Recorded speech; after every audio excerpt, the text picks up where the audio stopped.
Hipacondríaca apresenta Surra de Lúpulo.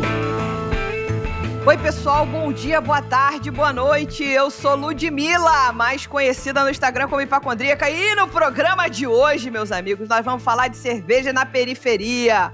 A gente, para agregar nesse papo e nos ajudar a destrinchar todos esses assuntos, a gente chamou Tainá Morena, que vocês podem encontrar lá no Instagram, no Servagram, e a Melissa e a Eneide da cervejaria Benedita. Então, assim, a gente chamou essa mulherada incrível, sensacional, que tá fazendo um trabalho maravilhoso nas suas regiões para falar com as pessoas da periferia. Então, Melissa, Eneide e Tainá, deem um alô pra galera. Oiê, eu sou a Eneide Gama, né, cervejeira desde 2017, junto com a Baiana aqui. Bom dia, boa tarde, boa noite, seguindo Ludmilla aí, eu sou Melissa da Cerveja Benedita. E aí, pessoal, meu nome é Tainá Morena, eu que cuido do Servagram junto com meu marido Vitor, aqui da Baixada Fluminense, Rio de Janeiro, para provar que a perifa também bebe cerveja. Muito bom, bem-vindas, e eu sou o Leandro, mas hoje vocês podem me chamar do Bendito com as Beneditas. Hoje foi fácil. Hoje o Bendito é o fruto totalmente. Hoje o serviço foi entregue, hoje tava mole, não precisa nem queimar. Eu tava imaginando o que você ia falar, E a gente bate esse papo aqui tomando uma cerveja. Eu queria saber o que vocês estão tomando. Tainá, o que você tá bebendo aí? Ah, uma chance. O quê, né, gente? Você também tá com a Benedita. Beneditas, óbvio, Beneditas. Uma lager delas aqui, ó, nesse dia quente. A Benedita tá sendo democratizada, é isso. Isso aí. Olha, Rio de Janeiro tá quente. Então, hoje foi uma lager da Benedita para descer daquele jeitinho maravilhoso. Então, por hoje é isso aí. Que surpresa legal. Muito bom. E você, Melissa, o que você tá bebendo? E a gente tem que fazer a propaganda de casa, né? Mas como o clima aqui não tá quente, tá bem fresquinho, e eu, particularmente, não sou muito fã de cervejas leves, a gente tá de IPA. Opa. A gente pegou uma pequenininha para segurar durante todo o bate-papo. Olha, barulhinho. Gostei do som, olha só. Você viu que a carbonatação tá daquele jeito. Tinindo. Muito bom. E você, Lud? Bom, eu cometi a maior esquecimento da vida, aproveitando então que chegou... Desculpa, gente, ela é novata, ela começou agora. O que acontece? A gente batendo papo, eu e Melissa, trocando ideia aqui e ali, eu falei, mas eu queria beber Benedita. Eu te mando, não, eu quero comprar. Não, mas eu te mando, eu quero comprar. Enfim, chegamos no meio do caminho do eu te mando e eu quero comprar. E aí a gente aproveitou e mandou 2 cervejinhas pra Tainá poder beber nesse papo com a gente, porque aí é essa conexão, gente. É o que a Melissa falou ali atrás, a Eneide também, da democratização da Benedita. Aí mandei também 2 pro Leandro, pra ele não sofrer demais, mas as minhas eu esqueci em casa, meus amigos. Então, assim, cometendo essa gafe, eu falei, eu vou pegar uma cerveja que é uma cerveja democrática que eu amo, Lagunitas. Que a gente acha no supermercado num bom preço. Então, resolvi democratizar dessa maneira. Vocês me perdoem. Aqui em São Paulo, o povo é muito bonzinho com a gente, velho. Quando toma a nossa IPA, fala assim, gente, melhor do que a Lagunitas. Eu falei, gente, a melhor do mundo, você... Eu falo assim, precisa... a gente fica orgulhosas, né? Mas a gente sabe que ainda tem bastante chão, né? Ah, mas pra ter bastante chão precisa caminhar. Então vocês estão fazendo isso. E você, Benedito com as Beneditas, tá bebendo o quê, meu filho? Eu tô bebendo uma Benedita, só que eu não fui na Lager. Eu fiquei na dúvida. Na geladeira eu fiquei assim, eu vou na Lager, eu vou na APA. Eu vou na Lager, eu vou na APA. Eu fui na APA. Estou com a American Pale Ale. Caraca, sem combinar, tá cada um com uma. Olha que maravilha. Muito bom, gostei. Muito bom. E olha que a gente não marcou, né? É verdade. Não foi combinado. Coincidência boa. É isso, maravilha.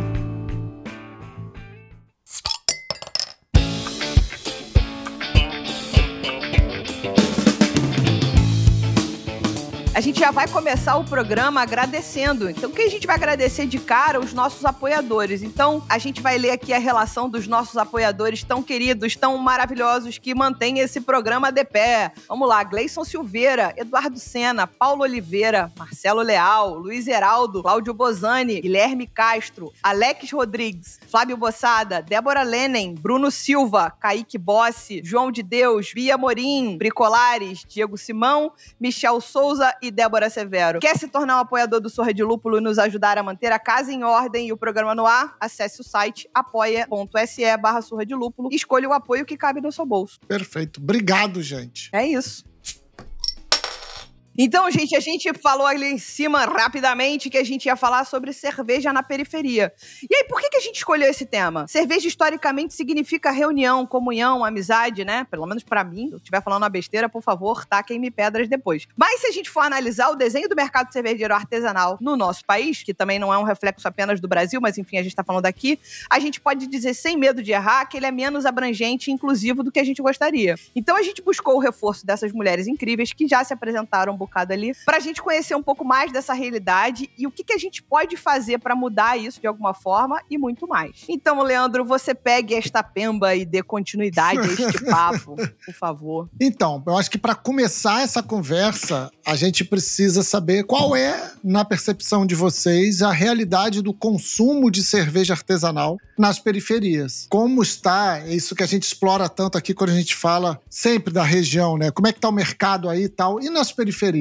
Como é que é esse consumo, na percepção de vocês? Aqui no Rio de Janeiro, o que eu tenho visto muito é realmente essas puro maltes chegarem com força, justamente para aproximar esse consumidor, que ele já é mais acostumado a beber uma cerveja que não é puro malte, uma cerveja industrializada, e ele começa a aproximar o paladar um pouco dessas cervejas que são mais artesanais, que tem outros tipos de ingrediente, uma outra forma de fazer cerveja. Então, aqui pra minha família, onde pra eles eu sou, tipo, adeus à cerveja, porque todo mundo chega pra falar comigo, às vezes eu nunca nem ouvi falar, mas eu acho isso muito legal por ter conseguido ser essa ponte e mostrar que pode, né, que a perifa bebe cerveja assim e se interessa por esse assunto. É só a gente ter acesso a esse tipo de bebida. Quando a gente tem acesso, a gente se interessa, né? Uhum. E aí, quando eles vêm falar comigo, é sempre assim, eu bebi uma cerveja puro malte e aí agora eu provei uma outra que o nome é IPA, não sei o que é não.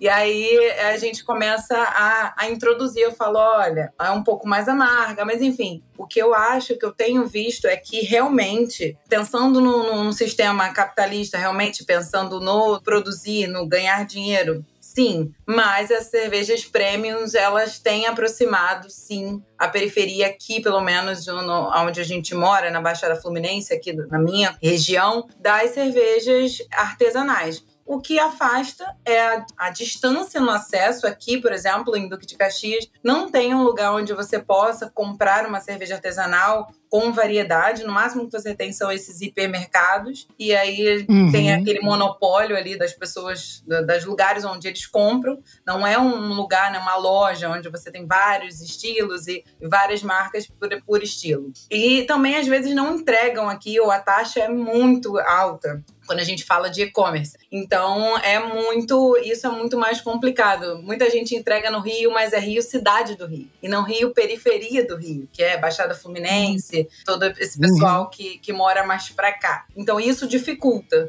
Mas quando tem, foi o que eu falei, quando tem o acesso, quando eu trago uma cerveja diferente pra cá, eu vejo que tem muita adesão, tem muita curiosidade. Então, assim, pra mim o cenário, ele se desenha dessa forma. Se a gente precisa de acesso, gente interessada tem. E que as cervejas prêmios, elas realmente têm feito essa ponte. Legal. Interessantíssimo isso, porque a gente lá atrás, muito lá atrás, quando a gente fez um programa, antes até do programa do malte, a gente falou do puro malte, desse papel que ele cumpre de romper a bolha das pilsens mais tradicionais, das American Lagers mais tradicionais que a galera bebe, né? E ele dá uma rompida na bolha, e isso em qualquer bebedor popular. Muito legal ouvir isso de você, Tainá. Muito bacana. E qual é a realidade aí, Melissa e Eneide? Bem, aqui a gente passou por 2 fases. Uma das fases foi se deparar com um público que está acostumado com litrão. A gente vai falando aí de nível etílico-preço comparativo.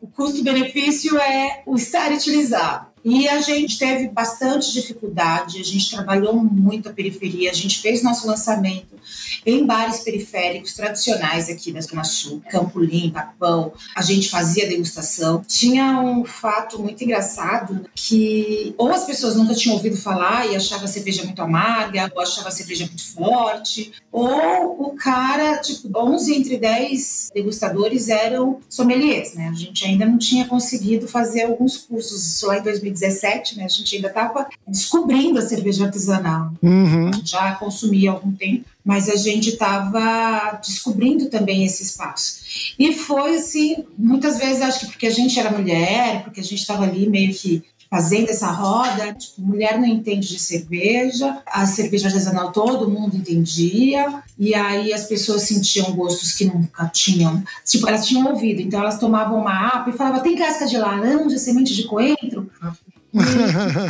Casca de laranja, semente de coentro. Eles trocavam. Não, gente, essa é a Pit Beer. A que você está tomando é uma América Pale Ale, puro malte. Aí você fala assim, gente. E tem isso que a Tainá falou também. Essas cervejas especiais, elas abrem. Uma coisa que a gente descobriu também do cervejeiro é que o cervejeiro, ele é curioso.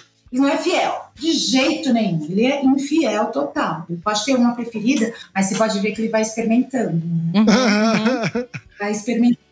Rótulos e rótulos e rótulos, e a gente se identificou com isso também. Então a gente tentou trabalhar com os estilos básicos, mas entendendo que o nosso público ele precisa ser estimulado aí com algumas parcerias, né? Melissa, acho que e é muito mais do que a Tainá falou, porque na verdade, gente, a Benedita surgiu justamente para estreitar as pontes, dar acesso à cerveja puro malte, feita por mulheres periféricas, lésbicas, nordestinas, e é tudo que eu vivo, tudo que eu sou, a gente colocar para fora todo aquele preconceito que se existe hoje no mercado. Sim. Quando a gente começou há muito pouco tempo atrás, em 2017, a última pesquisa que se tinha sobre o segmento, que apenas 3% eram de mulheres, 97% eram dominadas por homens. Essa realidade vem mudando e eu falo que são essas sementinhas, né, Tainá, Ludmila, Leandro, que a gente vem plantando para democratizar e dar acesso e fazer diferente. Esse era o grande sonho que a gente viveu durante 1 ano e meio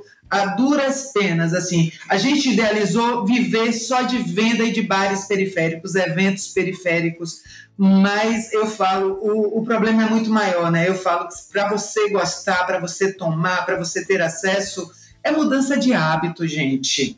Então é esse trabalho de formiguinha que a gente estava fazendo. A gente chegou a ter 40 pontos de vendas periféricos, velho. Caraca. Uma coisa que eu brinco um pouco, né? O cervejeiro artesanal, ele não tem o cervejeiro artesanal não, o empreendedor periférico, ele não tem tempo para ficar testando, para ficar brincando, ele faz, já é para vender. Eu acho que vocês falaram coisas que são muito importantes aí pra gente amarrar essa resposta, é um pouco isso. Acesso, pra mim, significa ponte e não muro. E aí a gente, às vezes, acaba construindo mais muro, impossibilidade das pessoas conhecerem a cerveja do que ponte, de fato, pra que possibilitem elas se conectarem. A Tainá falou que é de Duque de Caxias, a gente já tinha se falado em outra ocasião. Eu sou de Duque de Caxias, nascida e criada, moro na zona sul do Rio de Janeiro hoje. Tem um meme maravilhoso rolando na internet que não pode falar mal de caxiense pra mim. Eu posso falar de mal de caxiense pra caxiense. Mas alguém for falar mal de caxiense pra mim, não pode. Não pode. Pô, que negócio é esse? Então, eu acho que é importantíssimo isso. Eu lembro que em Caxias, há uns 5 anos atrás, tinha uma loja de cerveja artesanal que era de uma conhecida minha,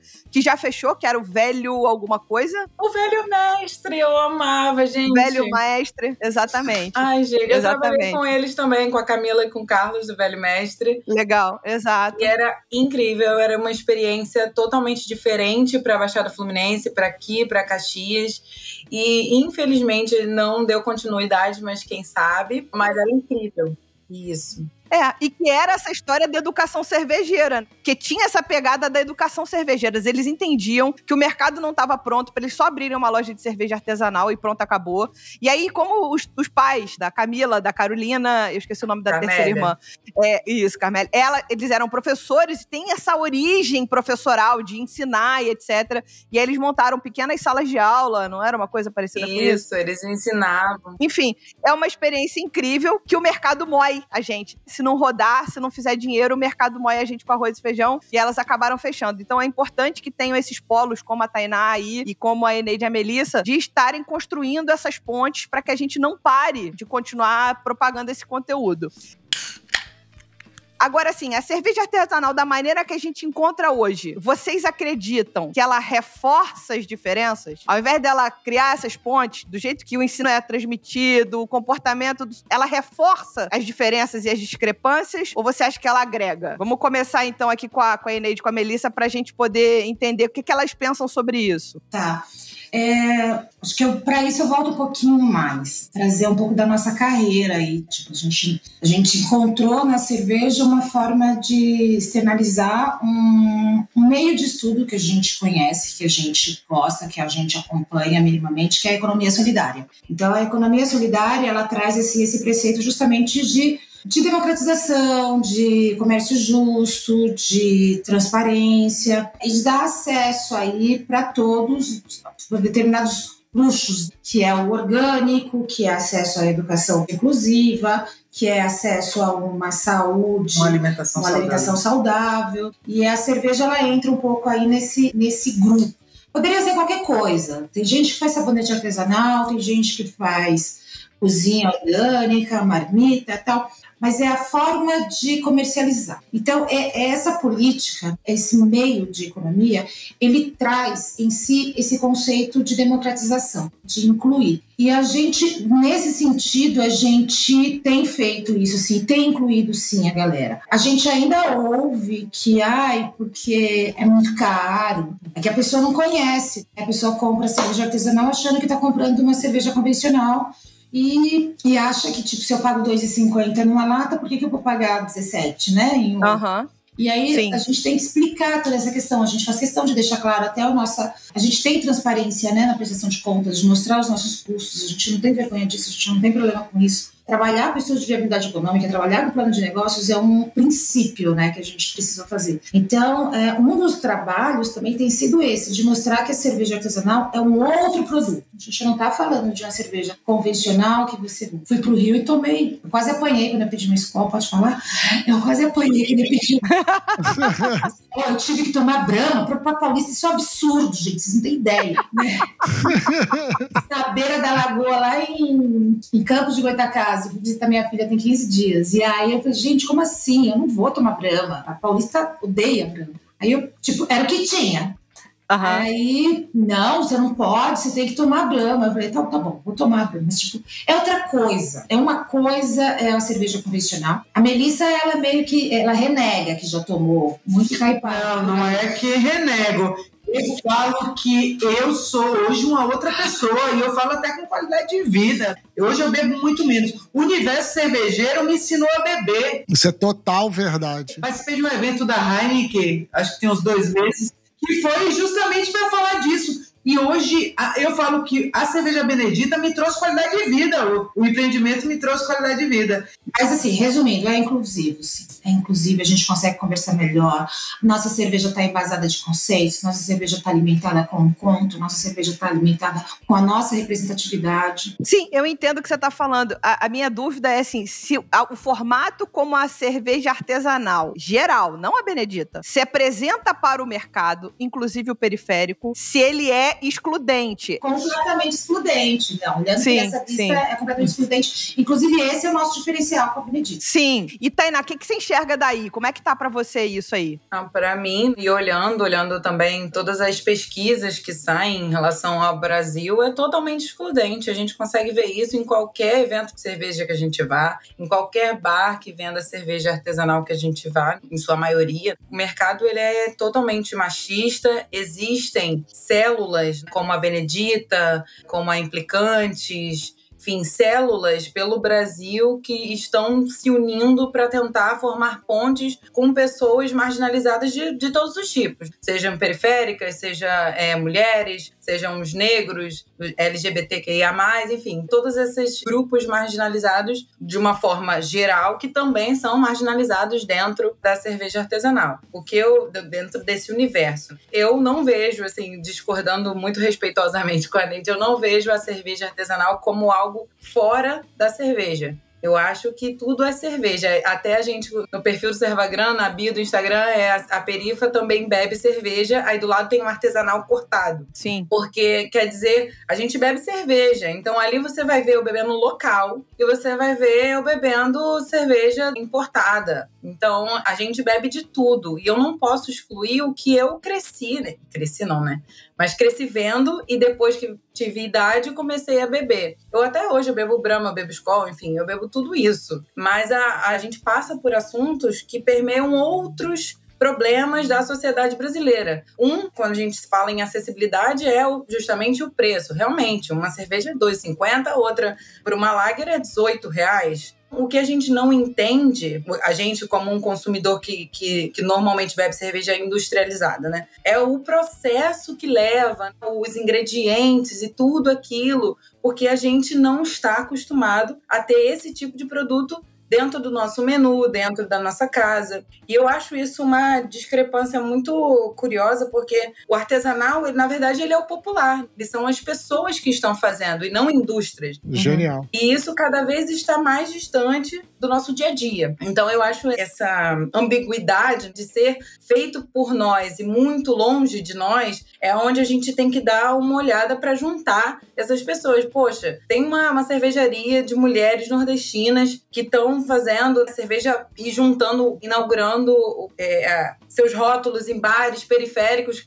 Como é que isso não é falado o tempo todo? Como que isso, eu aqui na periferia do Rio de Janeiro, demorei para conhecer a Benedita, entende? Então, o que eu vejo esse mercado extremamente excludente. E a gente vê episódios de machismo, episódios de racismo, de homofobia, que a gente, infelizmente... Constantemente. A gente continua vendo pessoas que fizeram parte disso sendo enaltecidas, pessoas que fizeram parte disso organizando eventos, e aí a gente vê, será que isso vai mudar? Isso para mim é o mais triste, na verdade, né? Então, para mim, o mercado ele é extremamente excludente, mas a gente não pode desistir de tomar a cerveja artesanal pra gente, pegar isso e botar um movimento popular de acesso para todo mundo. Eu adorei o que você falou, Tainá, e também o seu retrato, Neide, da questão toda da economia circular e de entender isso. Porque, para mim, eu não sou sommelier, sou só um bebedor, como eu sempre falei, eu só tô aqui para beber. Eu sempre achei esse um grande desafio no mercado, porque para o bebedor comum, ele não quer saber qual foi o lúpulo feito daquilo. Ele não quer saber se é que tipo de fermentação que é. Ele não quer saber, assim, se é Brettanomyces, se, sabe, Saccharomyces. Ele não quer saber nada disso. Ele quer sentir na língua. E aí, eu acho que existem dois mercados diferentes. Aí é na minha cabeça, tá? Eu queria ouvir muita opinião de vocês sobre isso. Existe o mercado das mãos, que é o mercado de quem faz, que tem muito isso que você falou, Tainá. Tem ainda toda essa coisa do um mercado que nasceu ali por homens cis, héteros, brancos, que viveram o privilégio de poder escolher transformar a hobby em profissão. E tem o mercado da língua, que é de quem bebe isso. E não adianta, vai ter sempre muito mais língua do que mãos. Isso vai ter, não adianta. E tem um ponto que eu acho que o que está faltando no nosso mercado, aqui desse tema que a gente gosta tanto, que é cerveja, independente se ela é artesanal, se ela é importada ou se ela é popular, eu acho que o que está faltando é um certo grau de desmistificação, de simplificação, de cerveja é cerveja, que foi o que você falou, né? Eu bebo cerveja, não importa. Eu já passei por situação aqui no meu condomínio, fui tomar cerveja com o vizinho falou, ei, Leandro, mas você gosta dessas, posso pedir tal? Eu falei, meu irmão, pede aí, cara, fala sério. Assim, se eu não gostar desta cerveja especificamente, é esta cerveja, mas não é porque ela é popular, sabe? Mas eu posso pedir tal cerveja, do tipo, pedindo permissão para saber se podia beber comigo uma cerveja. No caso, era Sol, sabe? Posso pedir a Sol? Falei, pede, cara, tranquilo, pede a Sol, vamos beber junto, sabe? Eu tô aqui para beber com você. Eu não tô aqui para degustar, são dois hábitos diferentes. Eu acho que falta simplificar um pouco isso. E falta acesso também. Falta realmente levar isso para as pessoas em forma de realmente de explicação, porque a pessoa bebe, ela realmente, a pessoa não tá ligando, a pessoa tá numa festa, o bebedor comum, ela não liga, mas ela não tá na festa todos os dias, né? Ela não bebe só em festa todos os dias. Então, assim, o que eu acho é que falta um pouco isso eu falo do mercado de cervejas artesanais, essa vontade de querer ensinar as pessoas, o bebedor, como é feita a cerveja artesanal, o que ela traz de diferente, o que ela agrega, porque beber por beber, a gente realmente bebe cerveja industrializada. Só que aí, esse assunto permeia outros assuntos, como consumo consciente, não beber para ficar bêbado. Permeia outro assunto, como realmente a acessibilidade, né, financeira, que é num país onde a gente está vivendo, voltamos à linha da miséria, quem é rico está mais rico, quem está na classe média continua ali, mas as classes C e D estão lutando para uma cesta básica, uma das mais caras da história. Então é difícil você falar, olha, no seu tempo livre, pega R$18 e compra uma cerveja, sendo que eu sei que ele pode comprar 10. Então é muito difícil você falar com o Brasil do jeito que ele se desenha hoje, para que ele pense melhor na hora de beber, que ele tenha essa consciência. Mas eu acho que isso, a gente pode fazer movimentos, claro, a Benedita está fazendo, como eu já falei, a Implicante está fazendo, a gente está fazendo nossa parte, juntas, e cada um também nos seus núcleos. Mas a gente precisa que as Ambevs da vida, a Brasil Quirim da vida, essas enormes, elas se importem com esse assunto para que a gente possa trazer para a conversa, trazer para o centro da mesa, que são as pessoas que bebem cerveja. Gente, o Brasil é o país da cerveja. É um dos líquidos que a gente mais bebe aqui. Acho que só pede para água. E a gente se perde também, obedecer. E a gente simplesmente não traz essas pessoas para o centro da conversa.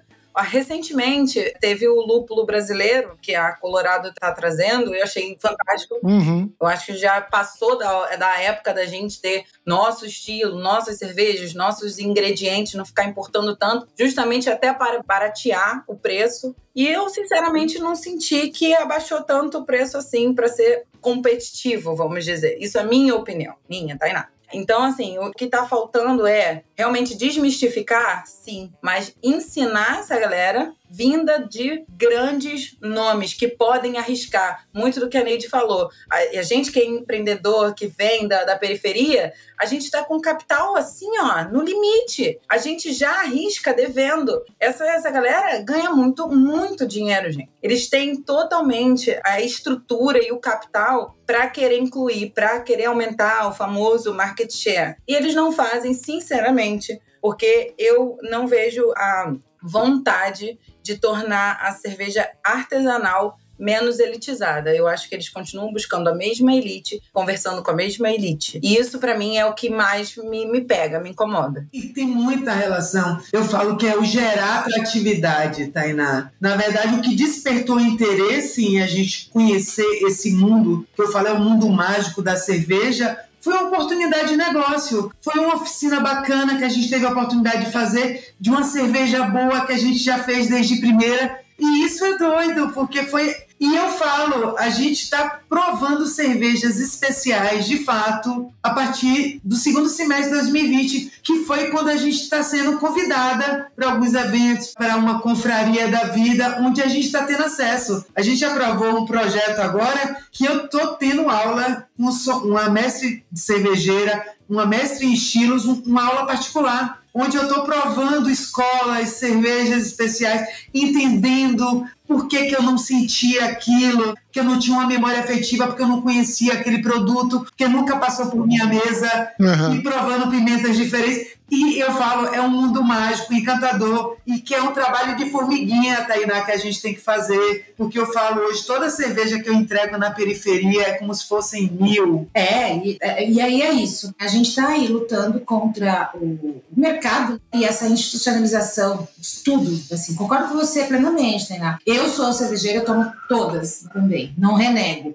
de jeito nenhum. A gente vê um pouco essa questão de entender, né, essa questão dos valores, super entendo. Eu também, às vezes, entro naquela do tipo, não. Às vezes eu não tomo a própria Benedita porque é mais cara do que a cerveja que eu vou comprar no boteco, né? Agora, é legal essa parte da educação. Você vai entendendo que é possível. A gente chegou a trabalhar com algumas oficina gratuita, de sair, de ir nos bares e apresentar a cerveja artesanal, dar degustação de graça, entendeu? Oferecer, de trabalhar ali com o kit de degustação e se explicar, né? Explicar até o pouco que a gente sabia, porque a gente realmente Quando a gente estava nessa fase que a gente conseguia fazer a degustação, a gente estava aprendendo a cada dia. E já tem marcas que surgiram depois dessas oficinas, né? E sobre insumo, que é uma coisa que a gente precisa destacar, Tainá. Infelizmente, a carga tributária do Brasil também não é nada amigável. Não, nem um pouco. Agora, no primeiro semestre, a gente fez uma collab, inclusive com a Mito aí do Rio, com a Dutra Bia e a Zurafa, com lúpulos naturais. Foram de um plantio da Dutra Bia lá em Santo André.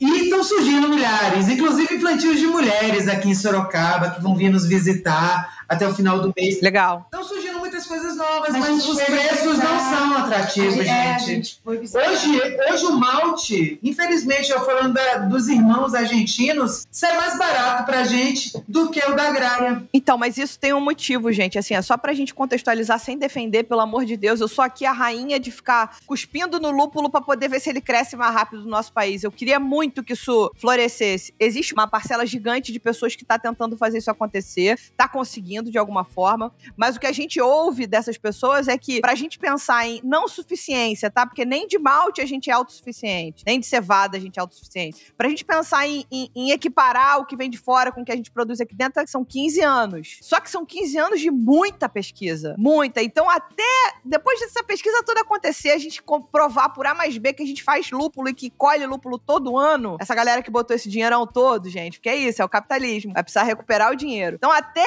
tudo isso encaminhar, não sei se vai ser tão mais barato, é isso que eu quero dizer, assim, comprar o lúpulo nacional do que comprar o lúpulo importado. Eu não sei, eu não tenho essa bola de cristal ainda. Não, e a realidade dentro das opções que a gente tem hoje, gente, de produtos, ou seja, de levedura, ou do lúpulo, do malte, não são competitivos e não encontram em qualquer lugar, assim, dependendo, né, de onde o cervejeiro compre. E eu falo, é tudo muito caro, e eu falo até pra gente estimular. No início, a gente tava com sangue nos olhos, a gente olhava pra uma pessoa e falava assim, gente, pelo amor de Deus, braça, vai fazer a sua cerveja em casa, gosta de tomar, vai fazer a sua. Antigamente era até um pouco acessível. Agora, com esse dólar chegando a 7... E tudo importado? E é todos os insumos importados, a gente tem uma dificuldade muito grande hoje, né? O preço dos insumos subiram demais.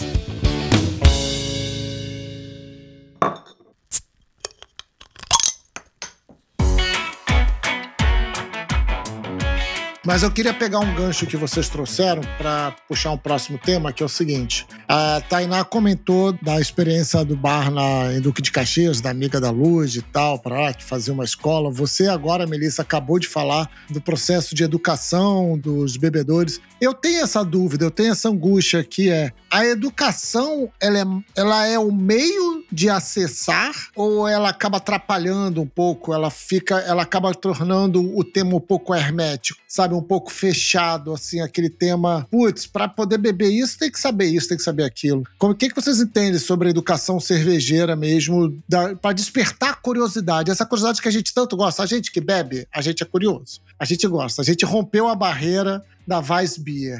E aí a gente falou, caraca, existem 10 mil sabores, 10 mil coisas aqui. É a educação um meio para vocês? E que educação é essa? Olha, a gente tenta popularizar. Eu digo isso assim, e acho que eu queria deixar bem claro, dando assim, essa diferença. O mercado e as beneditas. Então, o mercado, ele me faz eu me sentir cada dia mais burra, sabe? Parece que cada dia eu sei menos sobre cerveja. Porque o mercado, ele parece que tem essa... Sabe a roupa do rei? Uhum. Uau! Né? Você só vai saber isso se você for muito inteligente. Você só vai ver. Sabe? Você sentiu a nuance do terroir. Gente, pelo amor de Deus, eu quero beber em paz. Deixa beber, cara. Deixa eu ver se é gostosa, deixa eu ver se ela é cheirosa, deixa eu ver se ela é boa. Deixa eu sentir. Mas não, gente. E aí eu vou me sentir, assim, sinceramente, porque assim, ultimamente a Melissa está mais dedicada nesse estudo, de ir atrás de sommelier, de ir atrás de curso, de ir atrás de especialização, enquanto eu trabalho. Alguém precisa pagar as contas, né?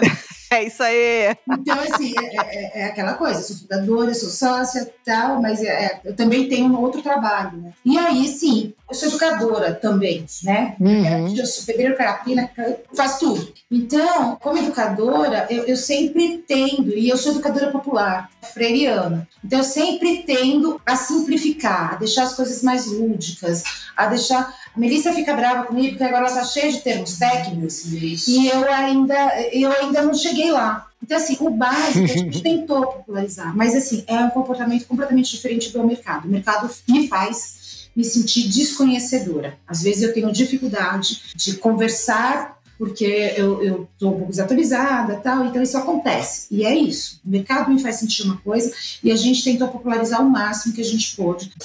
Mas a gente faz isso até hoje, Neide. A gente estimula, a gente desperta, né? Porque é despertar o interesse, gente. Da mesma forma que a formiguinha me picou, eu quero que pique várias pessoas. Sim. E eu falo isso e eu estimulo isso a todo momento. E aquele velho ditado, beba menos, beba melhor, funcionou para mim, funciona para você também. Mas é isso, o mercado não te oferece isso. Mas a gente está nessa função, eu entendo que a gente está nessa função não de conseguir democratizar, eu falo que é um trabalho e essa rede que vem sendo construída e está cada vez maior. Cada semana eu conheço uma pessoa nova, onde a gente vai se juntando, a gente vai se fortalecendo e a gente vai estimulando. Eu falo que não existe, não é fácil. Hoje a gente tem 1% no mercado e 1% do mercado está com quem? Com a Ambev.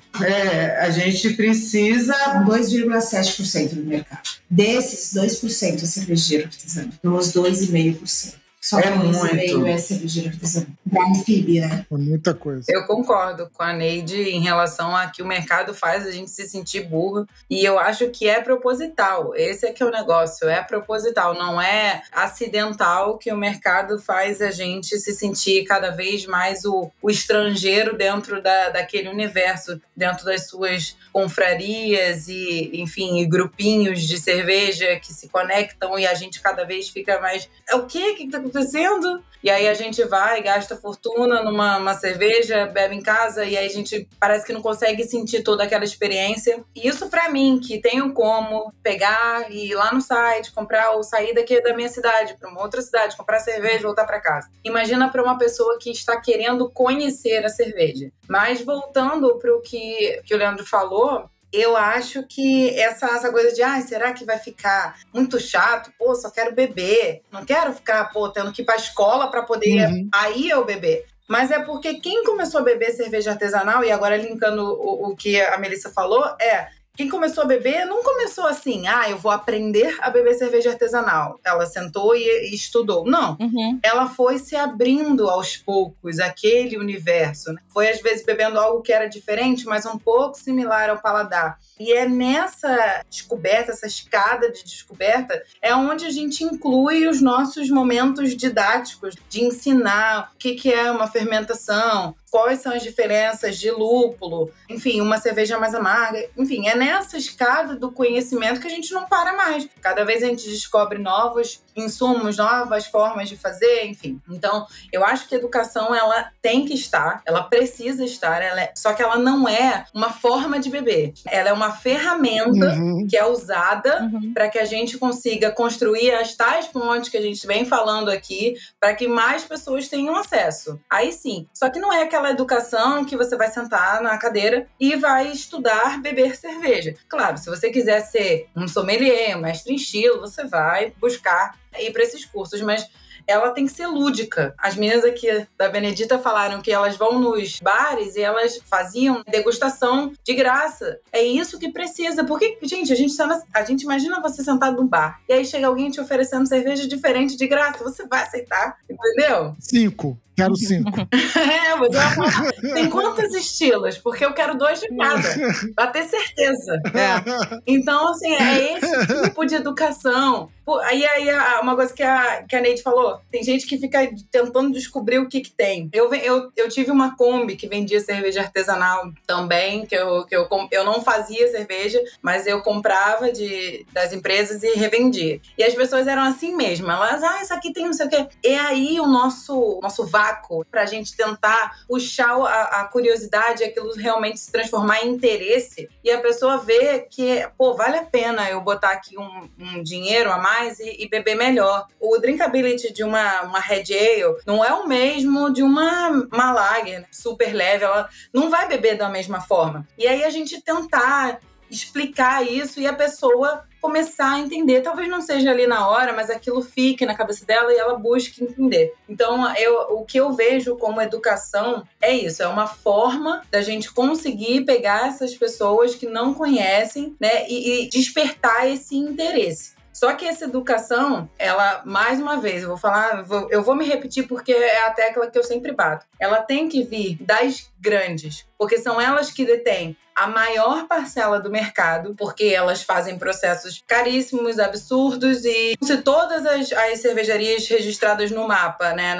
ali de cerveja artesanal, se juntar, não vai dar meio. Então, tem que fazer também, igual a Benedita aqui falou? Sim, é muito legal. Isso é muito legal, ver esse movimento. Mas as grandes também têm que fazer esse movimento de chamar essas pessoas. Eu quero ser sommelier. Um curso de sommelier é mais de R$1.000. Quem vai querer? Uma pessoa que ganha isso vai querer fazer um curso de sommelier? Não.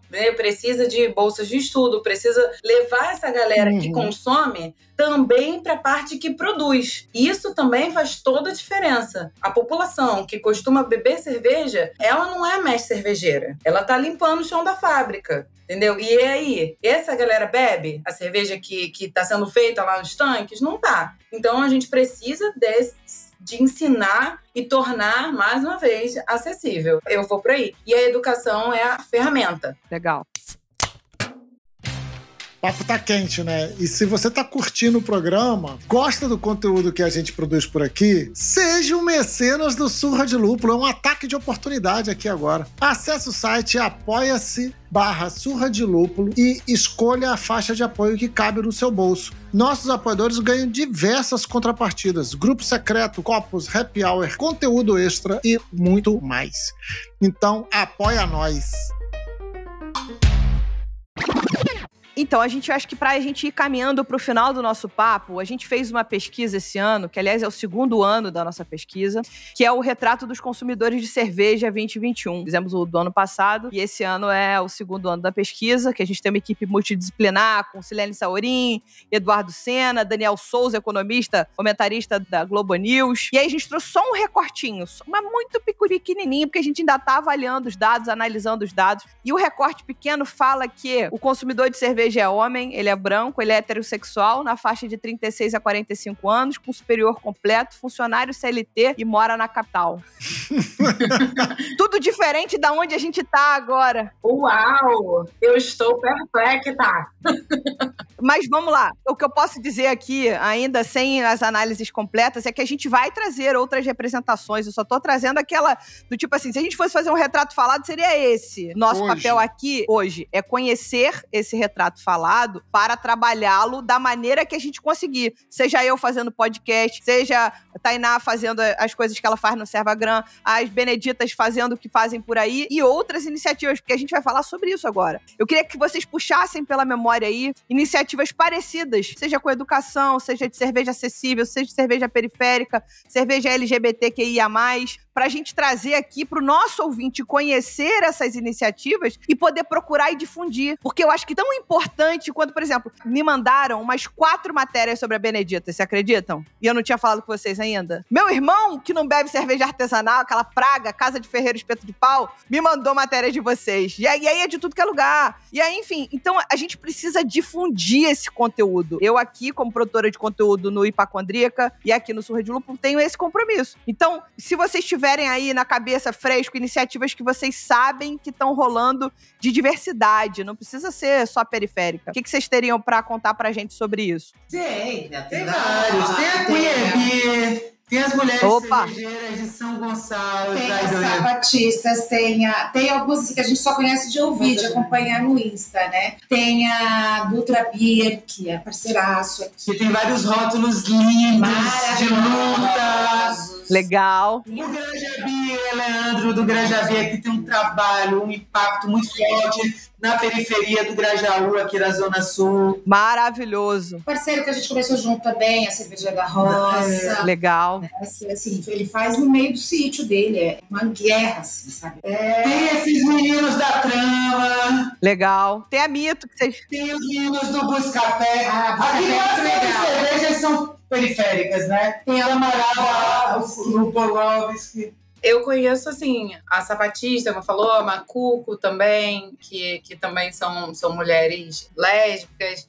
Tem toda a galera da Afroserva, que a gente tá junto, tentando democratizar, tentando tornar mais acessível para a população preta do Brasil. E aí eu posso citar, de novo, a Implicantes, que eles são os primeiros, a primeira cervejaria negra do Brasil. Tem a Sara, que é uma amiga que eu tenho no coração, que é uma mulher incrível, que está sempre tornando acessível o conteúdo dela, falando sobre comida, trazendo ancestralidade. E eu acho que o trabalho dela é uma forma didática, uma forma de ser ponte, e ela conversa muito com a comunidade negra. Enfim, eu vejo algumas, assim, pipocando. O Favelado Cervejeiro, o Edu Sena, né, que eles falaram aqui, ele é um homem negro também, e ele faz um conteúdo, ele é creator, né, ele é influencer, e os conteúdos dele são uma coisa mais incríveis, você fica viciado em ver o que ele produz, os vídeos que ele faz. A gente participou da primeira turma de um projeto agora que vem sendo feito através